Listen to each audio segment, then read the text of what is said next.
శ్రోతలకు నమస్కారం. ఈ రోజు నుంచి దశావతారాల గురించి చెప్పుకుందాం. శ్రీ మహావిష్ణువు దుష్ట శిక్షణ, శిక్ష రక్షణ చేయడం కోసం ఏ ఏ యుగాలలో ఏ ఏ అవతారాలు ఎత్తారో ఇందులో ఉంటుంది.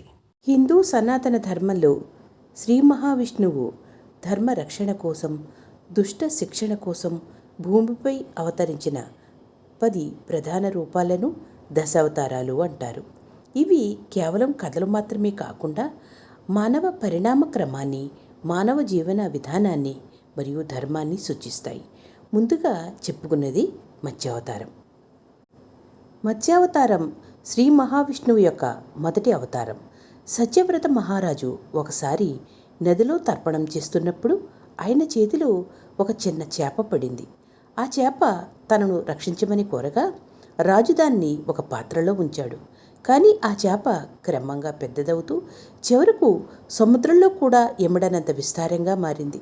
అప్పుడు అది విష్ణుమూర్తి అవతారమని సత్యవ్రతుడు గ్రహించాడు. రాబోయే మహాప్రళయం గురించి విష్ణువు ముందుగానే హెచ్చరించి ఒక ఓడను సిద్ధం చేయమని చెప్పాడు.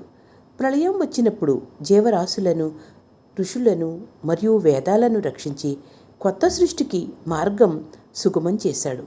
ఈ అవతారం జ్ఞానం, ధర్మం మరియు జీవరక్షణకు ప్రతీకగా నిలుస్తుంది.